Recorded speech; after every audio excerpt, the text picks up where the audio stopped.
Alright, so in 12 hours, give or take, as of the upload of this video, Global is going to get the 2023 New Year's Festival Purgatory Meliodas, and in today's video I thought I would like go over, should you summon for him? So, to answer that question, let me just say yes. Yes, you should summon for him. You should most definitely summon for him. He's really broken, and his banner is actually the best banner we have ever seen in the game. Like, it has so many top tier units. It's just absolutely bonkers. And it is a 4% banner, of course, because it is a festival banner. Though, trying to get any specific units, yeah, good luck. Like 0.15% chance. There's so many units here. Yeah. Still though, getting dupes of units you already have is also really good. So this banner is most definitely a must summon. And don't worry, like if you're running low on gems during the event period, every single day we will be able to get like a couple of gems from the login reward here. We'll be able to get a total of 300 gems over the course of 4 weeks, as well as like all the other like 10 gems weekly login reward, 35 gems from like completing daily missions, 50 to 60 gems per week for like completing PvP. There's plenty of gems to be had. There's also some gems like you can win here from this event. There's also some gems you can win from like the lucky bag if you're lucky. Yeah, there's plenty of gems to be had. Like, you should be able to get enough gems to actually summon for him. If you still haven't like completed a rotation on the One Ultimate's banner, however, and if we go back to Global here where his banner is still up, I would suggest actually going for the One Ultimate, because he's both better in PvE and is sort of equal to Melee in PvP, though I would say Melee at 1.6 is better than the One Ultimate at 1.6. But yeah, again, he works so much better in PvP, at least in my opinion. I haven't quite been able to test out the new Melee in sort of the demonic beasts, still sort of leveling up my JP account and all that, but from what I've seen and from like knowing what Meliodas passive does, I do think that the One Ultimate is a lot better, because if we have a look here at his finger poke, like it deals damage over like damage cap that pretty much any new boss has nowadays. He's able to like deal more damage than damage cap. Like it's so broken, it completely like destroys that sort of mechanic. But anyway, let's go back to the Purgatory Meliodas banner, whether or not you should be summoning on it. Like, of course you will get like one free multi from like doing the event or whatever, but then of course you should most definitely summon on the banner. Like, he is so good. Like, his passive is great. He works of course in demon teams, because once he has like his, I forgot what they're called, he gets like 3 stacks of some kind of darkness or something, but anyway, it makes it so that demon allies take like 20% less damage, which is really good. Then once he's been attacked 3 times or he uses 3 skills for 1 single skill, he is able to get like a true magic buff that gives him like 50% attack related stat increase, and he just goes ham. He's so good in PvP, and he's kind of decent in PvE, I guess, because every single turn you will sort of be attacked at least 3 times by most sort of demonic beasts, right? And it's not that Melee has to be attacked, it's like any sort of unit in your team has to be attacked, and then he will have like his attack related stat increase for like 1 attack. That's not that great in sort of those situations, like you do 1 attack multiple times, but at least it sort of guarantees you to at least hit damage cap once with sort of any attack, even a bronze attack. So he's really good there. Then sort of don't discontinue any of the other units either in this banner. Like, look at this festival lineup here. Like, you have Traitor Meliodas, who's still a really great PvE unit. He's still okay-ish for PvP, but I feel like with the release of the One Ultimate, any sort of different PvP teams that don't involve the One Ultimate, or as of right now, this new Purgatory Meliodas, has sort of fallen to the back, because before the One Ultimate, before his release last month, sort of any team was like viable. We had the demon teams, we had the goddess teams, we had Ragnarok team, we had a human HP based team with Reinhard, we had the defense based team with Naofumi, we sort of had a unknown team with sort of Philo and the Infinite Merlin, we had even like giant teams that worked to counter sort of debuff teams, we had like Ultrash teams, so many different teams. The game was in such a healthy place, and then the One Ultimate dropped and sort of completely ruined that. But then at least we have this new Meliodas who sort of brings back some of those teams. Like, he doesn't only work on the demon team, which he did bring back, he sort of also works with other teams, especially with like if you pair him up with the One Ultimate as well. Like, he can work with Liz, he can work with sort of Merlin, any sort of teams, right? So that is really good. Like, if you're really into PvP, you should most definitely get him. PvE wise, this banner is still great, because you do have this new Traitor Meliodas, and also if you don't have the Estarossa, the Festival Estarossa, you will be able to get him here if you're lucky enough. You also have Light Liz, great for like having multiple dupes, because her ultimate at like 6/6 is really broken, and I do believe you need it 4/6 or above so that the revive cannot be removed, because it becomes a white buff. Then of course you get Infinity Merlin, who works really well with the new Nanashi Holy Relic surprisingly, because she will be able to tank so much better now. And if you're lucky enough with her passives, like you can, or with her passive, whatever debuffs you apply to the enemies, that could like really turn the tide of the match. Queen Diane has sort of fallen off a bit. She's still really great for like PvE content, like the bird team. She constitutes the most safe bird team in my opinion. If you slap her on there, put Red Tarmiel, that's great. But if you put Red Tarmiel, you do need to have one unit that can hit at least more than damage cap, and sort of that's where the one ultimate comes in. For example, if you have the old the one, his ultimate will also be able to hit more than damage cap, because you do need that for floor 2 phase 2 of the bird. Anyway, the banner does have some duds though. We do have this Green Demon Melee, who as it happens is also given out for free during this event. So he's given out for free in this spin event right here as like the final special reward, so you will be able to get him there. He also has like a Christmas costume set, so actually having him is great, and the costume set is on sale at the moment. So if you have a look inside the shop here, you can get like his costume set for free, and it does have like a special effect as well that is really good. And you do have Jericho's costume as well as the Christmas Liz costume here as well, so really good. Like you should totally try to get those if you can. So actually pulling him on the banner isn't the worst, but then again you do get him for free, so yeah, good job voting him in, right?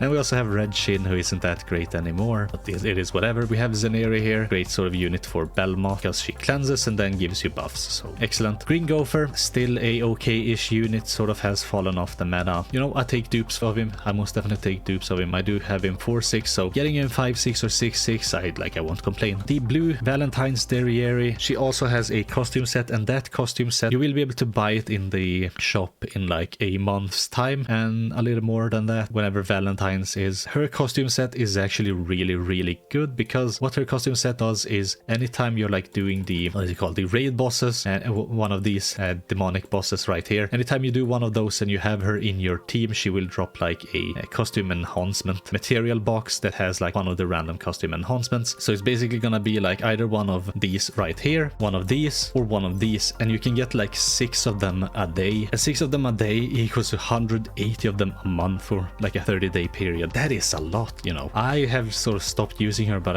I'm feeling like I should probably pick her up again, just to sort of maximize like the power of my account, because like that is a lot of like extra costume enhancement materials, and you know, Netmarble is really scarce with those, so you know, we take what we can get, right? Having her be on this banner for anyone who doesn't have her is really good, but do remember to like, you have to buy her costume next month as well. Summer Merlin, amazing unit. She even counters this new Meliodas, because her passive applies after the Meliodas' passive's cleanse effect. So if you don't know, whenever Meliodas loses the 3 buffs that he has, he will cleanse, and then he will like apply the 50% attack related stats to himself. But Summer Merlin's passive sort of applies the attack seal after Meliodas' cleanse, so she works really well for actually countering him. And then we have Matrona. Dupes are nice, but she was given out for free a while ago. But if you're so new that you didn't actually get her for free, then of course like she's a great alternative if you sort of don't pull this Festival Diane. Megelda, of course, great bird unit. She's not really needed anymore, like you can do without her, but she does make it a lot easier, you know. Jormungand also, as well as Red Thonar for the deer and the wolf bosses. I do think that those two are must-haves, especially with like their holy relics now. Amazing holy relics. Then we got Christmas Lilia, and she can still hit quite hard. Like I faced a Christmas Lilia the other day, she just completely wrecked me. Like she hits so hard if you have her built out. Red Dana for Liz, of course, for the time limited dungeon, and we are getting a new time limited dungeon with like the Chaos Crystal, so if you can get her, most definitely try to get her. But if you have a look here on global, we still have this banner up, and if you can do like the 2 first multis, which will only cost you 31 gems, because the second multi is discounted at 1 gem, you do have a chance of actually pulling her here as well at a higher rate than the new banner, so at a 0.25% chance compared to the new banner's 0.15. So I would suggest do like waste 31 gems trying to get her there. You could also get like the new blue Dana for Liz as well, so there is most definitely that. Valentine's Melascula, also a good unit. She like prevents your team from getting applied with ignites, which can work great for wolves if you don't have Freyr. Freyr is also on the banner though, so if you can get him, and especially if you can get dupes of his ultimate, which is a death type ultimate, most definitely do that. I wouldn't be too sad if I get him like 5-6 or 6-6, especially 6-6, but I do have him 4-6 at the moment, and that works out really well for the deer boss, because on the final phase of the final floor, floor if you attack him as like the final attack of the first turn on that phase. And what I mean by that, if you use his ultimate as that attack, then all you need to do on the second turn is to attack with 2 attacks that hit damage cap and the deer is dead. And you don't have to worry about like him reviving if you sort of happen to bring him down below 20%. So having him or the one Escanor, like the original the one Escanor at 4-6 with their death ultimates is just chef's kiss, you know, great. But again, I wouldn't like mind having him 6-6. He's a really good unit. Then we have Ragnarok, Ban, and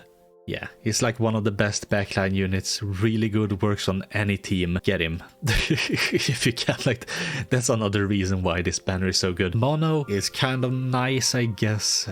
She's sort of fallen off quite hard. You don't really see her in PvP anymore, but she does have like a single target weak point card, which is kind of nice, and she does have a Lost Vein Meliodas type ultimate, which benefits a lot from like having dupes, so actually getting dupes for her could be really good as well. Then you got Wedding Brunhild, great for like the Ragnarok team, which again fell off due to the one ultimates release, as well as this new Meliodas. Like, you don't really see them anymore. But then again, like if you've watched the dev update video that they released yesterday, they talk about sort of bringing new Ragnarok chapters more frequently, and that means that we're gonna get a lot more Ragnarok units. So who knows, like maybe the Ragnarok team will see a resurrection and maybe she will become really, really great again. Of course, Freyr, we've already gone over him. Summer Diane, which is like based on the Ragnarok Diane, also a really great unit. She's basically a must-have for the OG demon. Like, you don't really need her, but you need to at least have your friend have her in order to like 3-turn the OG demon on hell difficulty. Maybe there's some other teams that work nowadays. I haven't really been paying too much attention to the OG demon because I just run it every single day. I run it with a bot and or like if someone random, and it works out really well because it's just a 2-turn and I get all my rewards easily. I don't need to like do it on hell difficulty, but if you want to run it on hell, like if you want to min-max, then most definitely like run the Summer Diane. Ominous Nebula Zelris though, yeah, he's pretty much a must-have if you want to run the demon team. Well, I say must-have, like you can run some different demon teams with the new Meliodas as well as Sister Rosa, but I do believe like the best team is actually using him. And if we have a look at global again, or just move into sort of the rates here, he's also here, so maybe you're lucky enough, or you were lucky enough to pull him here. This Chandler is also really good for that specific team, so maybe the one Ultimates banner is once again a little bit better because of that, you know, the specific reason. Like if you can summon on both of them, you must definitely like finish off your rotation on the one Ultimates banner before you actually go for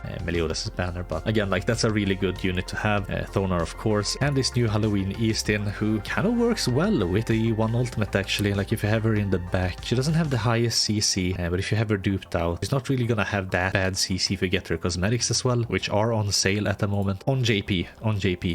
It will be on sale on global in about 11-12 hours whenever the patch goes live, so you can get her cosmetics, like up her CC a bit. Maybe you can go first, and then if you kill a unit with the one ultimate who basically kills everyone, right, it will sort of remove the old gauge orbs from the other enemies, which is really good against like ult rush teams as well as like any team, honestly.